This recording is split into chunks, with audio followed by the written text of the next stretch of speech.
I'm Mia Tungkwa Fernando. My topic is all about learners with difficulty moving or walking. The previous section presented the strengths, difficulties, limitations, and educational strategies in working with and helping children with difficulties or disorders in communication. So, kung meron kang kapansanan, mahirapan ka dahil merong mga limitasyon ang iyong mga ginagawa, kaya kung meron man mga batang merong mga kapansanan o mga disorders, kailangan natin silang tulungan. When a child has difficulty moving and or walking, the physical domain of development is affected. Examples of physical disability are developmental coordination disorder or separasya, stereotypic movement disorder, tics, and cerebral palsy. Developmental coordination disorder, as described in the DSM-5 or American Psychiatric Association 2013, refers to significant and persistent deficits in coordinated motor skills that are significantly below expected typical development. So, difficulties are manifested as clumsiness, slowness, and inaccuracy of motor skills like catching an object, using scissors or cutlery, handwriting, riding a bike, or participating in sports. This observes deficits impact academic performance and other activities of daily living which do not result from intellectual disability, visual impairment, or any neurological condition affected movement. So, like the cerebral palsy is this disorder, but they can improve their motor skills with the help of the physical and the occupational therapist.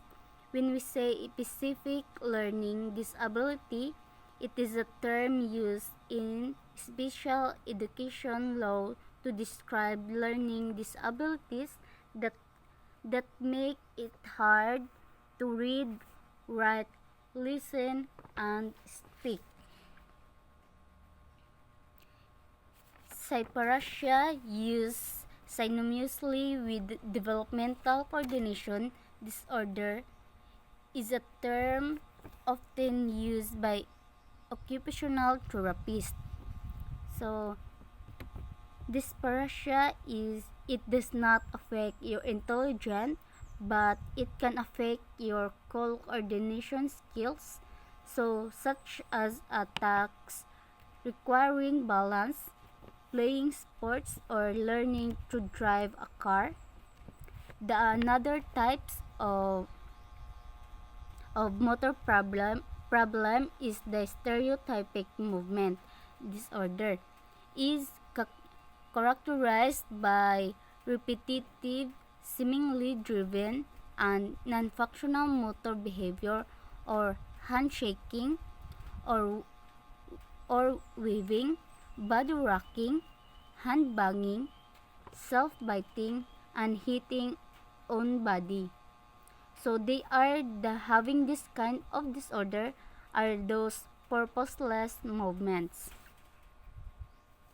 Cerebral palsy refers to a disorder of movement and posture that result from damage to the areas of the brain that control motor movement, by Kirk et al. 2015. This damage to the brain can occur before, during, or after due to an accident or injury. Cerebral palsy is a group of disorders that affect movement and muscle tone or posture that it caused by damage that occurs to them immature developing brain, most often before birth. Muscle tone or tension in the muscles affected voluntary movement and full control of, of the muscle that results in delays in the child's growth and fine motor development. There are different classifications of cerebral palsy depending on which parts of the body are affected and the nature of the effects on muscles, muscle tone, and movement. So the muscle tone is the child grow and fine motor development is slowed down by a muscle tone, which has an impact on voluntary development, movement, and full control of the muscle, the cause of cerebral palsy, and its effect on functions greatly. The cerebral palsy causes impaired movement associated with exaggerated reflex, spasticity of the limb and trunk, unusual posture and voluntary movements, and steady walking or some combination of these. Some people need assistance. The term pelagia, from the Greek word meaning to strike, is used with a prefix that indicate to location of limb movement. So this is the table of classification of cerebral palsy. First is monoplegia. Only one limb is affected. So monoplegia is affected either the upper limb or lower limb. Hemiplegia, two limbs on the same side of the body affected. Triplegia, three limbs are affected. Quadriplegia, all four limbs, both arms and legs, are affected. Movement of the trunk and face may also be impaired. Diplegia, legs are affected, less severe involvement of the arms. Double hemiplegia, impairment primarily involves the arms, less severe involvement of the legs. Identification. Developmental coordination disorder. Identifying children with motor difficulties begins with the family members and early childhood practitioners. Upon noticing that their child is showing difficulties and delays in fine and or gross motor movements, parents oftentimes consult their general pediatrician, who in turn may refer them to other specialists such as a developmental pediatrician, a physical therapist, or an occupational therapist. Some signs that a child may have developmental coordination disorder that is more than just typical development difficulty in moving or walking are presented in Table 6.5 by Nordvest 2013. So, developmental coordination disorder is categorized as a neurodevelopmental disorder. However, it could make it challenging for kids to do their homework and stay on top of classwork. So additionally, it could be challenging for them to participate in gym class. This is the sign of developmental coordination disorder. First is early childhood. Difficulty in tying shoelaces, buttoning, using spoon and fork, and getting dressed, problems in jumping, skipping, catching, and kicking a ball, a higher tendency to bump into the things, to fall over, or to drop things. So this is the sign of developmental coordination disorder in this stage of early childhood. Second is school age. The difficulties in early childhood become more pronounced. Tries to avoid sports, work on writing tasks for a longer period of time in comparison to typically developing peers. In conducting an assessment, a specialist determines the child's developmental history, intellectual ability, and gross and fine motor skills.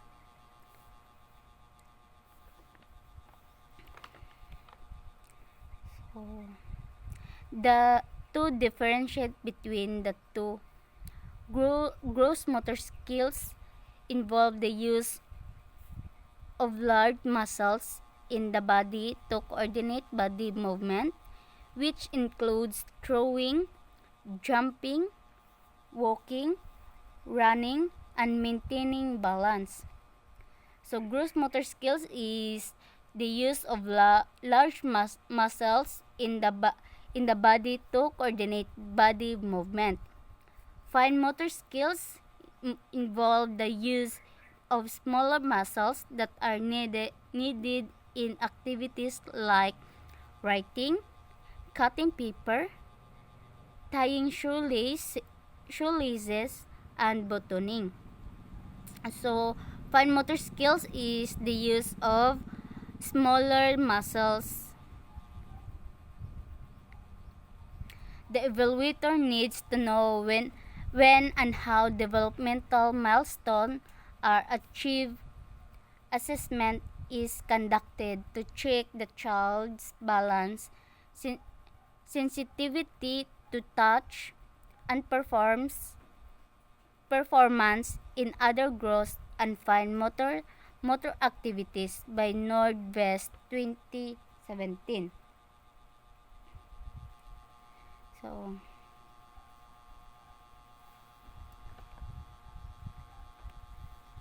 when we say developmental milestone, these are the things most children can do by certain age skills, such as taking a first step, smiling for the first time, and waving bye-bye are called developmental milestones. Oral motor coordination in doing activities like blowing kisses or blowing out birthday candles may also be reported. Moreover, an evaluator will check for the following. First is strength and flexibility by palpating muscle, bulk, and texture, assessing flexibility of joints, and the quality and intensity of grasps. And palpating muscles, bulk, and texture through muscular palpation, and an evaluator can assess the health of the muscles by feeling for its tone and texture, Assessing the health for the muscle is the most important aspect of palpation because the integrity of the tissues is what determines decision regarding treatment.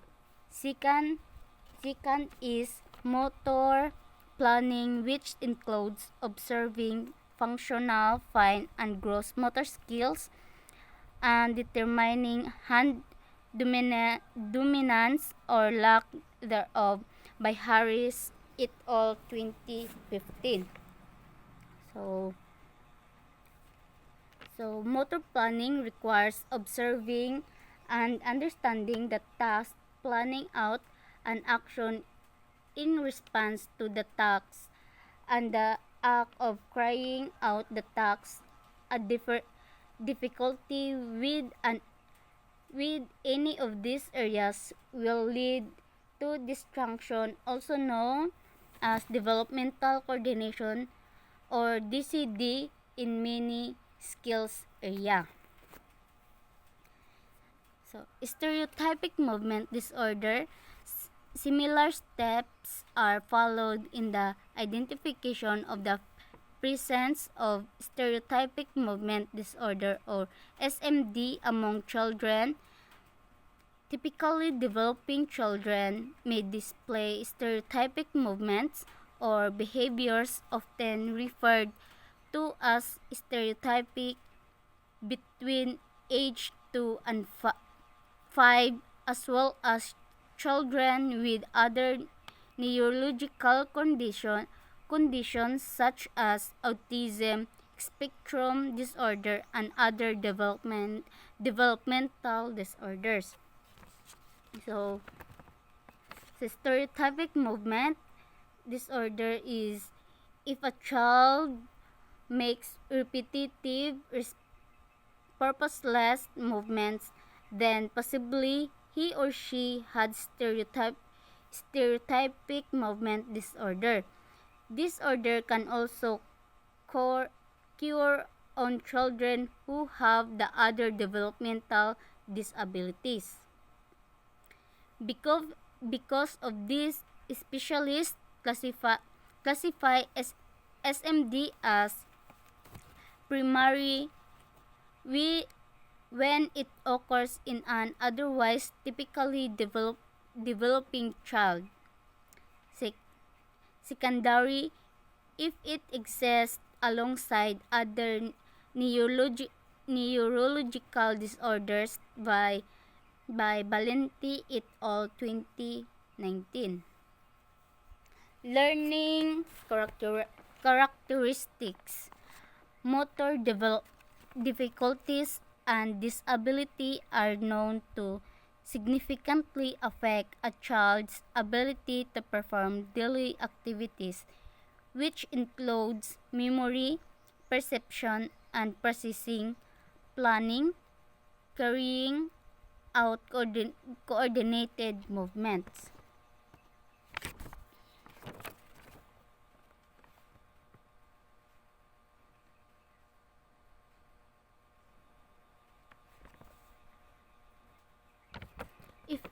If we can say motor disabilities, it means physical impairments that can impede movements, coordination, or sensation. They include weakness and lack of muscles control. That is why if a child has a motor difficulty or disability, it will truly affect the child's performance in his or her daily activities.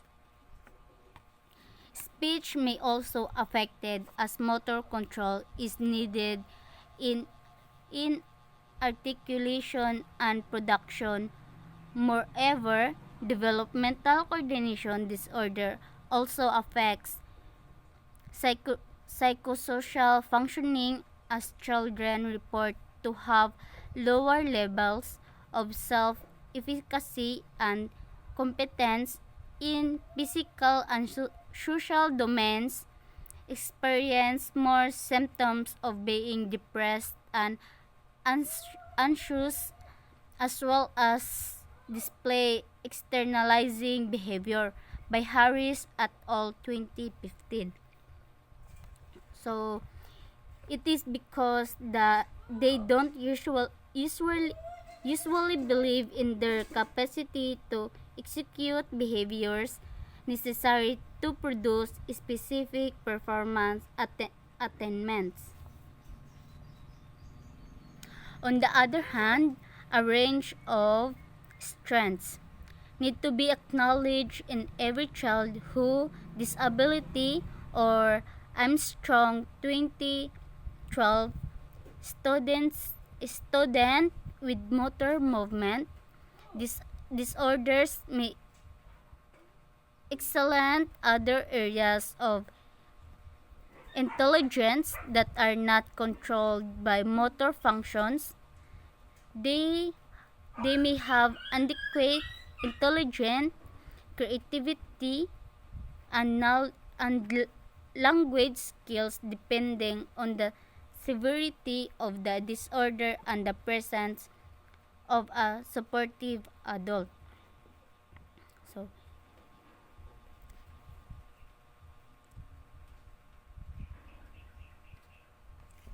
doesn't mean a learner has adds ability they will be able or they will not be able to do well.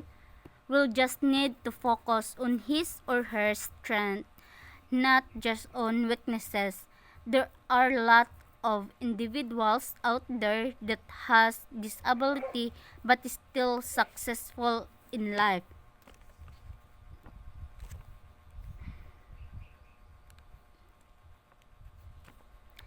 General education adaptation. Children with motor difficulties and disabilities need primary intervention with specialists such as physical and occupational therapists. These professionals are responsible for setting goals in motor development, planning, and mobility, as well as in providing teachers and others with information about the child's physical conditions, limitations, and abilities by Kirk et al. 2015. Physical accessibility of a school and classroom to children with motor difficulty or disability is essential. Ramps and elevators for school with multiple levels or of buildings is necessary, as well as the provision of wheelchairs. The types of accommodation given will always be relative to the strengths, abilities, and difficulties of the child. For a child with developmental coordination or stereotypic movement disorder who struggles or unable to write but has indicate articulation and language skills, he or she may benefit from being given accommodations in the way understanding in demonstrated. So this is the table of classroom accommodation for children DCD or SMD. Types of accommodation. First is response. Assign a pair or adult as scribe for note taking. Second is use different sizes of paper and graph paper to align numbers. Third is try different writing tools and pencil grips. Fourth is use a word processor or computer. Fifth is use text to speech programs. Sixth, allow for oral recitation or test taking to supplement routine. Seventh is provide alternate assessment methods. Second of types accommodation is sitting. First is allow for preferential sitting near the teacher. Second is adjust chair and or desk height to maximize posture and stability. Third is place a non-skid mat on the chair. Fourth is provide opportunities for movement breaks. Types of accommodation. Third is schedule. Second is allow for extra time to complete tests and writing assignments. Second is provide extra time to change for physical education classes. Others is first photocopy notes and homework reminders for the child. Second is allow that take photos or notes and homework reminders. Third is give advance organizers before a lesson or lecture to listen or remove reading tasks. Fourth is send lecture handouts by email. That's all. Thank you.